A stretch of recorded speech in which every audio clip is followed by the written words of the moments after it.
Old Time Tales present The Call of the Wild, a film strip flashback. Enjoy the show. The Call of the Wild by Jack London. This story is told from the perspective of Buck, a dog from Southern California. At first, it seems impossible that Buck can survive the cold and brutal life of the wild, cruel North. But gradually, he learns to obey the whip without being cowed by it, to kill to stay alive, and the 1,001 other things it takes to make him one of the greatest dogs the North ever saw. And through it all, his spirit is never broken. Only one man ever wins Buck's heart, but even this love is tempered by another larger force that is compelling, mysterious, frightening. In the end, nothing on earth can stop Buck from answering the call of the wild. Buck's adventure began when the discovery of gold in Alaska in 1897 created a great demand for dogs, because thousands of men rushed to the Northland, and all of them needed dogs with strong muscles and furry coats to protect them from the frost. Then, too, once the gold was panned, it had to be carried from the goldfield and transported, as did food, supplies, and mail. For these tasks, dogs were ideal. They could stand the cold, poor food, hard work, and danger. And most important, they could pull heavily loaded sleds over deep snows and treacherous ice. This was to affect Buck, the leader of the dogs, on Judge Miller's estate in California. In those days, Buck had free run of the whole estate, and he passed his days swimming and hunting with the judge's sons, or escorting Molly and Alice, the judge's daughters, on long walks, while on wintry nights he lay at the judge's feet before the roaring library fire. Physically, Buck resembled both his father, a huge St. Bernard, and his mother, a Scotch Shepherd. Not as large as his father, he weighed only 140 pounds. His muscles were hard and his health excellent. So life passed pleasantly in these surroundings until he was 4 years old. Then, one night, Manuel, a workman on the estate, walked with Buck to the nearby railroad station. The judge and his sons were not at home, and no one saw Manuel lead Buck away. It had been so easy to put a rope around the big dog's neck, because Buck had learned to trust Manuel. Thus, even when they reached the little College Park station, Buck remained quiet. But once there, Manuel turned Buck over to a stranger to whom he owed a gambling debt. When the ends of the rope were placed in the stranger's hands, Buck began to growl low in his throat. He thought that this would be enough to make the man let go. Much to his surprise, the rope tightened around his neck, shutting off his breath. In a rage, Buck sprang at the man, who seized him by the throat and threw him over his back. As Buck continued to struggle, his tongue lolling out of his mouth and his great chest panting, the rope tightened mercilessly. Never in all his life had he been so badly treated. His strength ebbed, his eyes glazed. Again and again, Buck tried to get loose, but the rope was so tight that he lost consciousness. The two men then threw him aboard a train. When Buck recovered, he was in a baggage car. His eyes reflected the unbridled anger of a kidnapped king. The stranger who had taken him from Manuel told the baggage man that Buck had fits and was being taken to a doctor in San Francisco, who hopefully could cure him. As if to prove him right, Buck suddenly sprang, biting the man's hand through to the bone. With that, the baggage man shook his head and left the dog alone. At San Francisco, he was transferred from the train to the rear of a saloon. The saloon keeper and the stranger looked him over carefully. Buck was dazed, and there was a terrible pain in his throat where the rope had been. Once more he attacked, only to be thrown down and choked again as they filed his heavy brass collar off. Now, no one would be able to identify him. In the rear of the saloon, Buck was put into a crate. There he spent the night. At every new sound, he jumped to his feet, expecting to see the judge or his sons. Instead, 4 men entered the room in the morning, each carrying a long stick. As they poked the sticks through the crate slats, they jabbed and bruised him. At first, he attacked the sticks, but after a while, Buck lay down quietly, and the men carried the crate to an express train. During the 2 days and nights the train traveled north, Buck received no food and no water. The lack of liquid caused his dry and swollen throat and tongue to become inflamed, and this in turn gave rise to a fever. His eyes were bloodshot, and he snarled wickedly at everything that approached him. At last, the train reached its destination of Seattle, Washington. In Seattle, Buck tried to escape, but was knocked senseless by a club. A dozen times he charged, and a dozen times the club smashed down on him. Still he crawled to his feet, while the blood flowed from his nose and mouth and ears, spraying his beautiful coat. Then the man with the club dealt him a frightful blow on the nose. That was the worst pain he had ever suffered. Once more he hurled himself at the man, and once more the club caught him on the side of the head. After that, he felt no more. He was then put into a cage with other dogs.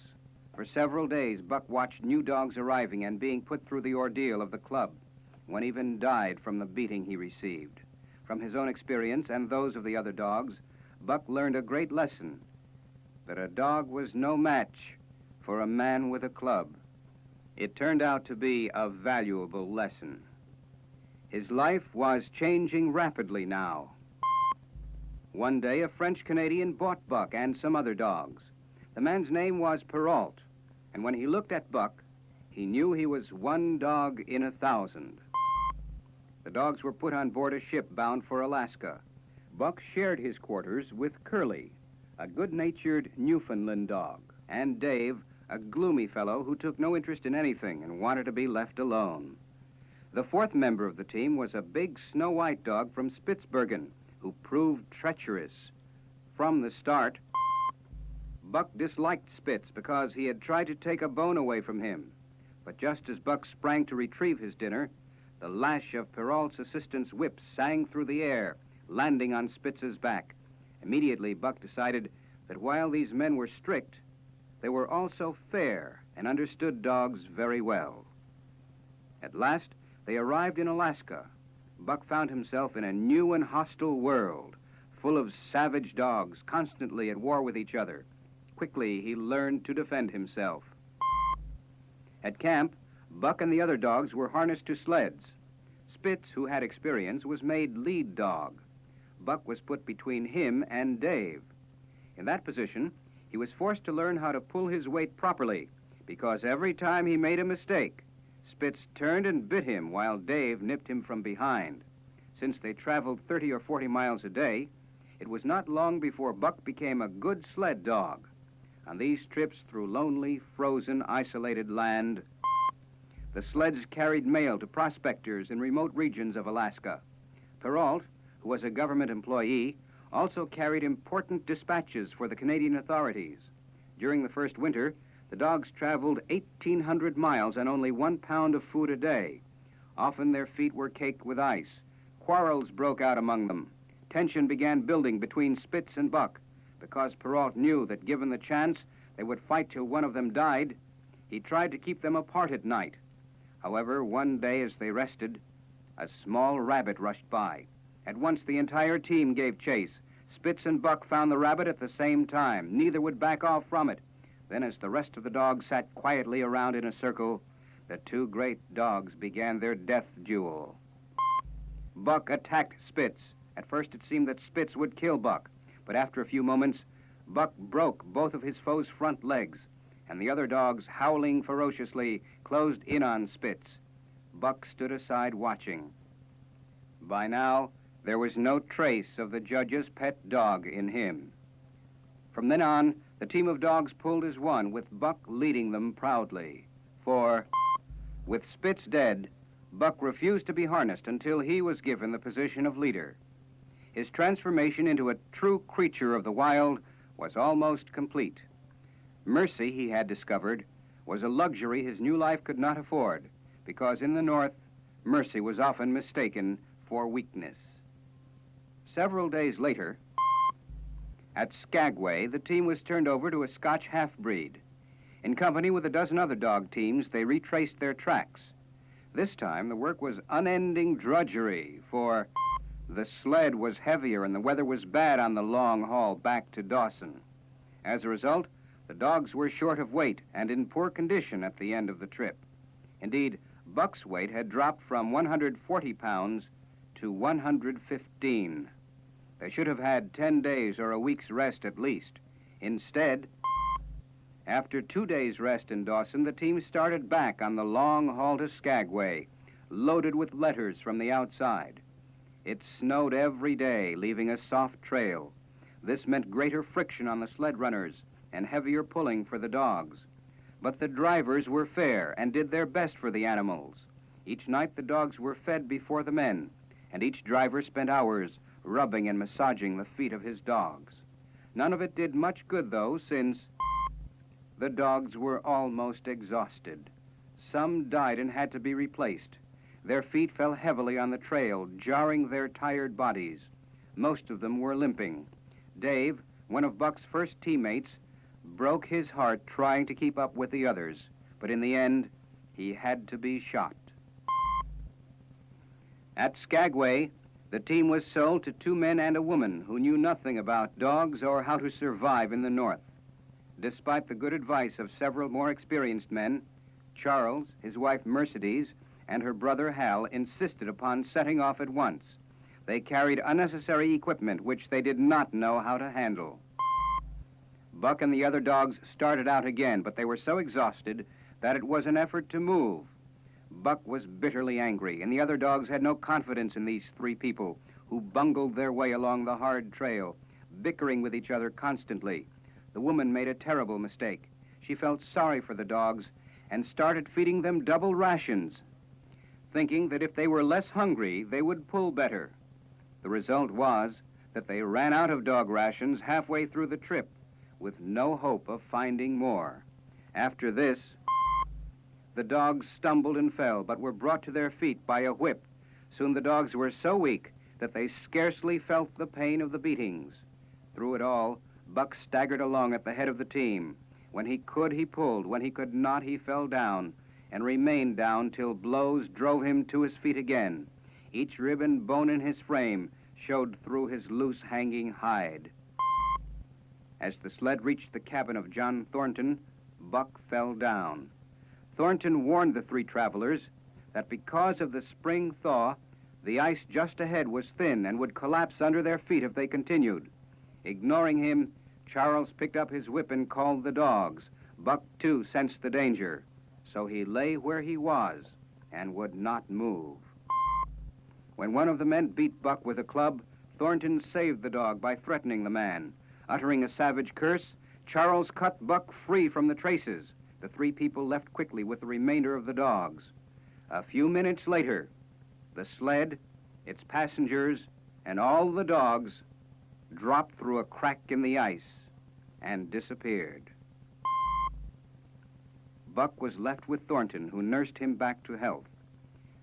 During those long, happy weeks, a deep affection developed between the man and the dog. Buck thought a great deal about Thornton. Besides saving his life, he was also the ideal master, for he treated his dogs as if they were his own children. He played with them and talked to them, and often laid his hand on their heads gently. To Buck's great surprise, Thornton's other dogs showed no jealousy toward him, and unlike the sled dogs, were friendly and shared their food. Because Buck loved Thornton, he saved his life on several occasions. For instance, when they were in Circle City, an evil man named Black Burton started a fight with Thornton. Thornton was hit and went down. At once, Buck snarled horribly and leaped for Burton's throat. Within a minute, Burton was dead. The law decided that the dog was in the right and let him go.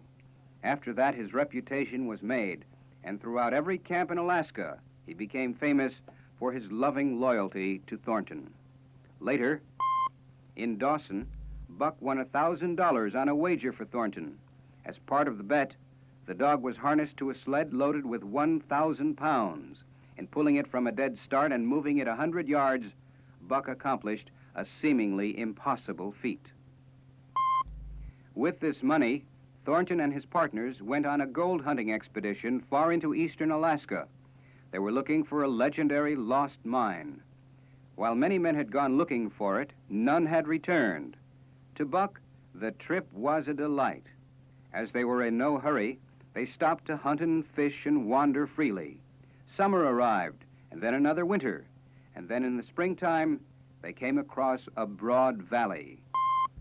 There they found a stream yellow with gold. Each day they earned the equivalent of thousands of dollars in gold dust and nuggets. While the men worked, the dogs had nothing to do except loaf, hunt, and lie by the fire dreaming. Buck had a recurring dream. In it, he was lying by another fire, watching another man, albeit a strangely familiar person, dressed in skins with long, shaggy hair, carrying a club. This caveman represented the generations of civilization Buck had shed since coming to the north, as bit by bit he reverted to the ways of his savage ancestors who had coexisted with the caveman. One day, Buck left camp to chase and kill a great bull moose. After that, he was gone more and more. Once he met a pack of wild wolves and became friendly with them. As he wandered through the forests, he seemed to hear a far-off sound, but it eluded him. Upon his return to camp, he found that his friend had been killed by Indians. As he stood heartbroken over Thornton's body, howling his grief into the wind, Buck's last tie with civilization snapped. Filled with rage, Buck attacked the Indians who ran away. Like a mad spirit, he killed and wounded several, tore their camp to shreds, and then fled to the solitude of the forest. With the loss of his friend, Buck joined a wild wolf pack. He wanted no more of men, and so he became one of the Forest Brotherhood. But once each year, Buck returned to the river which held Thornton's body. The Indians who caught sight of him would flee in terror at the spirit dog, as they called him. At such times, Buck would lay for a while on the riverbank, remembering long ago kindnesses and undying love. There he howled one long cry, the tribute of a savage beast to his human friend. Then he departed. Yet he was not always alone. When the long wintry nights came and the wolves followed their prey into the lower valleys, he was seen running at the head of the pack through the pale moonlight, leaping above his fellows, and from his great throat echoed the song of the pack. Buck had answered the call of the wild. The end. Hey folks, thanks for watching. Don't forget to like, share, and subscribe. Cheers.